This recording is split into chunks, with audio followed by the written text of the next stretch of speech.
नमस्कार मित्रांनो, या व्हिडिओमध्ये आपण बेसिक अकाउंटिंग कन्सेप्ट्स हा पार्ट स्टार्ट करतो आहे. बरोबर आहे. म्हणजे आपण सुरुवातीला बघितलं होतं इंट्रोडक्शनमध्ये की वेगवेगळ्या अकाउंटिंग कन्सेप्ट्स आपल्याला समजून घ्यायच्यात. तर सगळ्यात महत्त्वाचा मुद्दा काय, तर बुककीपिंग किंवा अकाउंटन्सी याचं जेव्हा आपण डेफिनेशन किंवा मिनिंग बघितलं तर तिथे सातत्याने असं होतं की आपण बिझनेस ट्रान्झॅक्शन्स रेकॉर्ड करतो. बरोबर आहे.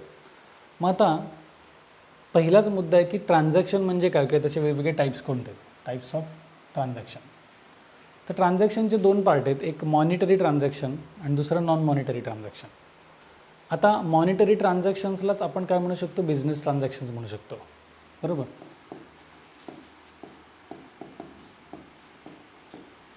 Business transactions, the transaction which involves an exchange of money or money's worth directly or indirectly is called monetary transaction.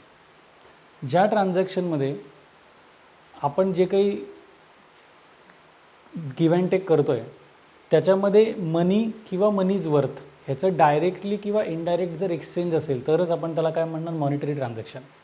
म्हणजे आपण दुकानदाराकडे जातो, बरोबर आहे, त्याच्याकडनं काहीतरी वस्तू खरेदी करतो, गुड्स परचेस करतो आणि त्याला आपण पैसे देतो, किंवा त्याच्याकडनं गुड्स घेतो आणि त्याला सांगतो 4 दिवसांनी, 8 दिवसांनी, 15 दिवसांनी पैसे देतो. भले पैसे आपण आत्ता लगेच देणार नाही, पण त्याला आपण पैसे नंतर देतो. म्हणजे तिथे काय, money's exchange is there. Okay. मग अशा ट्रान्झॅक्शनला काय म्हणतात, मॉनिटरी ट्रान्झॅक्शन किंवा बिझनेस ट्रान्झॅक्शन्स. आणि महत्त्वाचा मुद्दा, only monetary transactions are recorded in the books of accounts. जे मॉनिटरी ट्रान्झॅक्शन्स आहेत असेच ट्रान्झॅक्शन बुक्स ऑफ अकाउंट्समध्ये रेकॉर्ड होतात. Non monetary transaction books of अकाउंट्समध्ये रेकॉर्ड होत नाही. आता नॉन मॉनिटरी ट्रान्झॅक्शन म्हणजे काय, सिम्पल आहे, the transaction which does not involve an exchange of money or money's worth directly or indirectly. जिथे मनी किंवा मनीज वर्थ एक्सचेंज होत नाही डायरेक्टली ऑर इनडायरेक्टली, अशा सगळ्या ट्रान्झॅक्शन्सला आपण काय म्हणणार, non monetary transaction. For example, आता आपल्याला पूर्वीची सिस्टीम माहिती आहे की बार्टर सिस्टीम, काहीतरी एखादी वस्तू द्यायची, त्याच्या अगेन्स्ट दुसरी वस्तू घ्यायची, बरोबर ना. तर बार्टर सिस्टीम असू दे. किंवा नॉन मॉनिटरी ट्रान्झॅक्शनमध्ये अजून काय येतं, तर सर्व्हिसेस ऑफ हाऊसवाईफ, बरोबर आहे, किंवा सोशल सर्व्हिसेस. म्हणजे काय, आता आपल्याकडे माहिती आहे की घरात हाऊसवाईफ आहे, म्हणजे आपली आई आहे किंवा कोणीतरी अजून वयस्कर कोणीतरी लेडी आहे, तर ह्या काय करतात, घरातलं सगळं काम करतात, बरोबर आहे ना. पण त्याच्या बदल्यात त्यांना काही आपण मनी किंवा पैसे देतो का, असं काही देत नाही ना. म्हणजे एखाद्या कामगाराला आपण सॅलरी देतो किंवा वेजेस देतो, तसं हाऊसवाईफला आपण त्याच्या अगेन्स्ट काही रिटर्न देत नाही ना. म्हणजे ते काय झालं, नॉन मॉनिटरी ट्रान्झॅक्शन झालं. त्यामुळे त्या ज्या सर्व्हिसेस आहेत त्या बुक्स ऑफ अकाउंट्समध्ये रेकॉर्ड होणार नाही. किंवा सोशल सर्व्हिस म्हणजे काय, की एखादा ग्रुप असतो, तो काय करतो, दर रविवारी किंवा असं एका स्पेसिफिक डेजला काय रस्त्यावरचा कचरा उचलणार किंवा गड किल्ल्यांवर जाणार, तिथली साफसफाई करणार. तर हे काय झालं, सोशल सर्व्हिस म्हणून करतात. त्याच्या एक्सचेंजमध्ये त्यांना काहीतरी पैसे मिळत नाही आहे.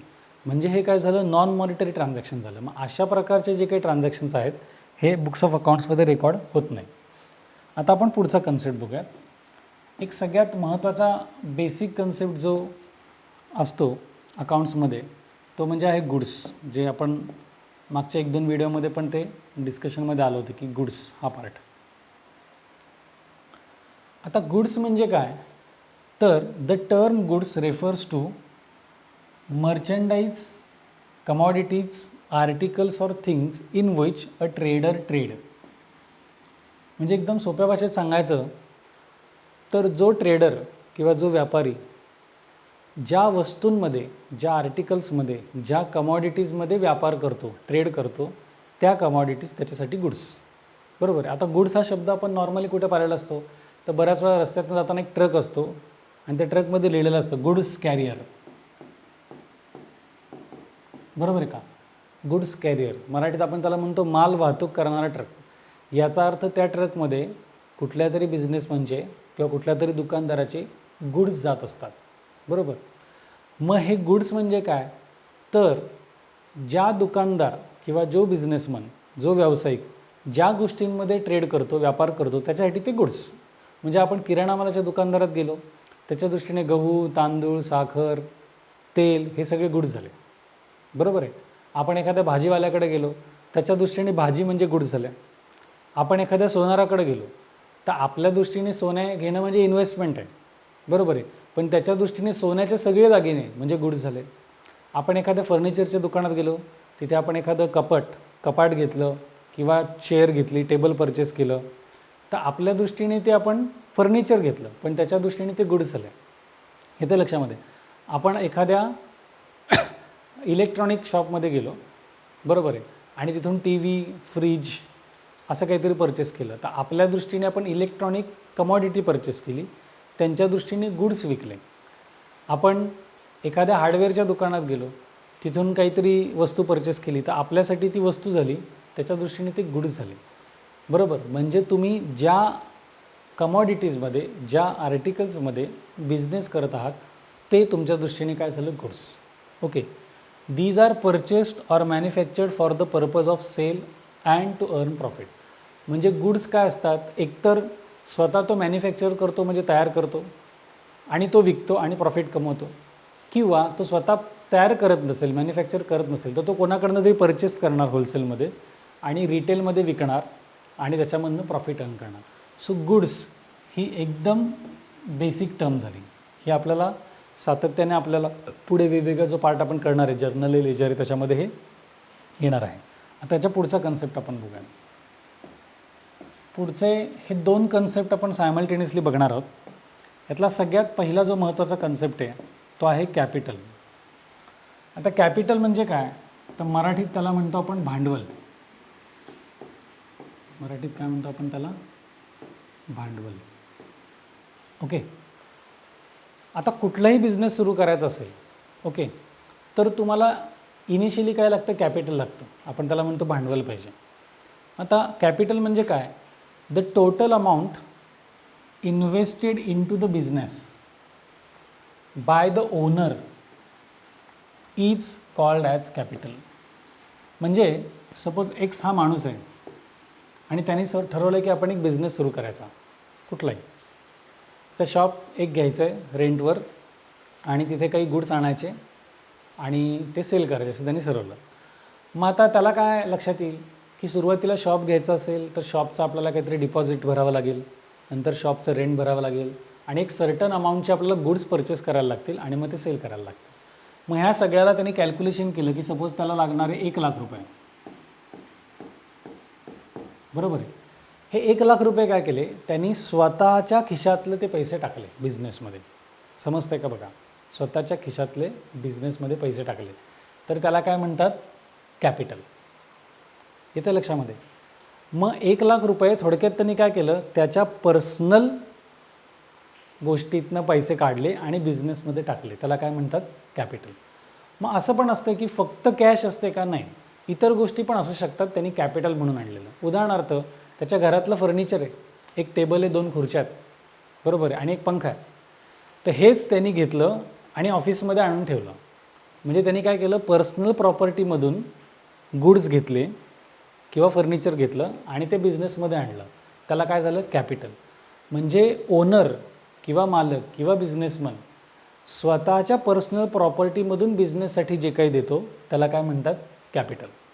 आता हा कन्सेप्ट समजून घेताना एक महत्त्वाचा कन्सेप्ट आपण आत्ता इथे बघूया, तो आहे separate legal entity concept. Separate legal entity concept हा कन्सेप्ट काय, तर अकाउंट्समध्ये एक बेसिक गोष्ट अशी आहे की प्रोप्रायटर किंवा बिझनेसमन किंवा मालक किंवा ओनर आणि त्याचा बिझनेस ह्या गोष्टी दोन्ही सेपरेट आहेत.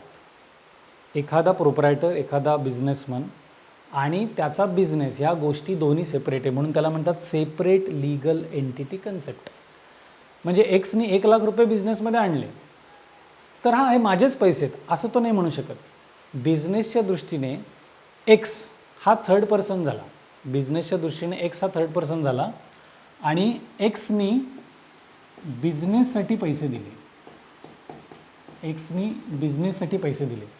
तर बिझनेसमध्ये आपण रेकॉर्ड करताना, बिझनेसमध्ये आपण रेकॉर्ड करताना काय लिहिणार की बिझनेसमध्ये पैसे कोणी दिले, प्रोप्रायटरने दिले, मालकाने दिले. म्हणजेच काय झालं, मालकाने बिझनेससाठी कॅपिटल दिलं. याला म्हणतात सेपरेट लीगल एंटिटी कन्सेप्ट. काही जणांना हा कन्सेप्ट लक्षात येत नाही, त्यामुळे आपण हा डिटेलमध्ये डिस्कस करतो आहे. याचं कारण असं की जे काही आपण अकाउंटिंग रेकॉर्ड करणार आहोत किंवा जे काही आपण बिझनेस ट्रान्झॅक्शन्स रेकॉर्ड करणार आहोत ते प्रोपरायटरच्या बुक्समध्ये करत नाही. प्रोपरायटर म्हणजे ओनर किंवा बिझनेसच्या बुक्समध्ये रेकॉर्ड करत नाही. आपण सगळेच्या सगळे ट्रान्झॅक्शन्स रेकॉर्ड करतो बिझनेसच्या बुक्समध्ये. त्यामुळे प्रत्येक गोष्टीचा विचार करताना आपण बिझनेसच्या दृष्टीने करणार आहे. त्यामुळे मी हा पॉईंट पुन्हा एकदा रिपीट करतो की एक्सनी स्वतःच्या प्रॉपर्टीमधनं किंवा स्वतःच्या खिशातून पर्सनल ह्याच्यातून 1,00,000 रुपये बिझनेसमध्ये दिले, तर बिझनेसच्या बुक्समध्ये किंवा बिझनेसच्या बुक्स ऑफ अकाउंट्समध्ये एंट्री अशी होणार बिझनेसमध्ये की प्रोपरायटरने म्हणजे मालकाने स्वतःचे पैसे आपल्याला दिले, बिझनेसला दिले, म्हणजेच मालकाने कॅपिटल दिले. येतं लक्षामध्ये? हा महत्त्वाचा पार्ट. आता ह्याच्यामध्ये एक कन्सेप्ट असा आहे किंवा एक इक्वेशन असं दिलं आहे की हे जे कॅपिटल आहे बिझनेसमनचं कॅपिटल ते आपण कशा पद्धतीने फाइंड आउट करू शकतो. तर बिझनेसच्या असलेल्या ॲसेट्स याच्यातून बिझनेसच्या लायबिलिटीज सबट्रॅक्ट करायच्या म्हणजे कॅपिटल मिळतं. पण हे ॲसेट्स म्हणजे काय, लायबिलिटीज म्हणजे काय हे आपण पुढे डिस्कस करणार आहोत. ओके, तर कॅपिटल हा मुद्दा कळाला. ओके, आता कॅपिटलच्या एक्झॅक्टली अपोजिट पुढचा कन्सेप्ट आहे तो आहे म्हणजे ड्रॉइंग्स. ड्रॉइंग्स म्हणजे काय? The amount of cash or value of goods, the amount of cash or value of goods, assets etcetera withdrawn from the business by the owner for personal use. सगळ्यात महत्त्वाचा मुद्दा म्हणजे बिझनेसमननी किंवा ओनरनी त्याच्या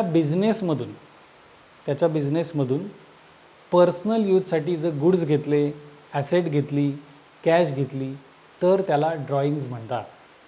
उदाहरण सांगतो मी तुम्हाला की एखादा दुकानदार आहे आणि त्या दुकानात त्यांनी त्याच्याकडे जे तांदूळ आहेत त्यातले 10 किलो तांदूळ घेतले स्वतःच्या घरात वापरण्यासाठी, तर तो बिझनेसचा सेल झाला नाही, ते झाले बिझनेसचे ड्रॉइंग्स.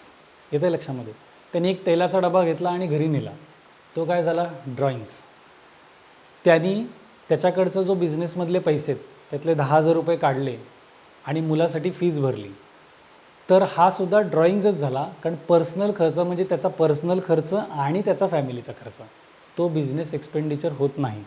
त्यांनी पैसे काढले आणि स्वतःची किंवा मुलांची किंवा वाईफची लाईफ इन्शुरन्स पॉलिसी काढली, म्हणजे तो पुन्हा एकदा पर्सनल खर्च झाला, ड्रॉइंग झाले.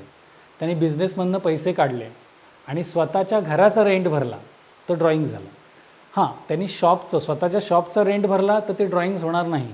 पण पर्सनल काही खर्च करू देत, पर्सनल करू देत किंवा फॅमिलीसाठी कुठलाही खर्च करू देत, ते सगळं झालं ड्रॉइंग्स. इथं लक्षामध्ये? त्यामुळे आपल्याला ट्रान्झॅक्शन्सचं अभ्यास करताना हे खूप लक्षात यायला पाहिजे की पर्सनल खर्च कोणता आहे आणि बिझनेस खर्च कोणता आहे. त्यामुळे कॅपिटल आणि ड्रॉइंग्स एकमेकांच्या ऑपोजिट कसं आहे बघा की कॅपिटलमध्ये बिझनेसमन स्वतःचे पैसे बिझनेसमध्ये टाकतो, बरोबर आहे, आणि ड्रॉइंग्समध्ये काय करतो तो बिझनेसमधले पैसे स्वतःसाठी विड्रॉ करतो, काढून घेतो. येते लक्षामध्ये? मग इथे असं पण आहे की बिझनेसमधल्या अकाउंटमधनं जरी पैसे त्यांनी काढले पर्सनल यूजसाठी तरीसुद्धा काय झाले? ड्रॉइंग झाले. सो कॅपिटल आणि ड्रॉइंग्स हे कन्सेप्ट लक्षात आले का तुम्हाला? बरोबर आहे, एक्झॅक्टली अपोजिट आहे. आता याच्या पुढचे जे कन्सेप्ट्स आहेत ते आपण नेक्स्ट व्हिडिओमध्ये बघूयात. आत्ताचा व्हिडिओ तुम्हाला आवडला असेल तर नक्की सगळ्यांनी लाईक करा, शेअर करा, सबस्क्राईब करा आणि तुमच्या कमेंट नक्की कळवा. त्याचबरोबर या व्हिडिओच्या शेवटी आपण एक डिस्क्रिप्शन दिलेलं आहे. या डिस्क्रिप्शनमध्ये एक लिंक आहे. या लिंकवर जर तुम्ही क्लिक केलं तर तुम्ही आपल्या कॉमर्स गुरुकुल या पोर्टलवर जाल. तिथे हा पूर्ण कोर्स आपण एकदम नॉमिनल फीजमध्ये तुमच्या सगळ्यांसाठी अवेलेबल करून दिलेला आहे. त्यामुळे लिंकवर नक्की क्लिक करा आणि एनरोल करा. बाकीचा पार्ट आहे तो आपण नेक्स्ट व्हिडिओमध्ये बघूया.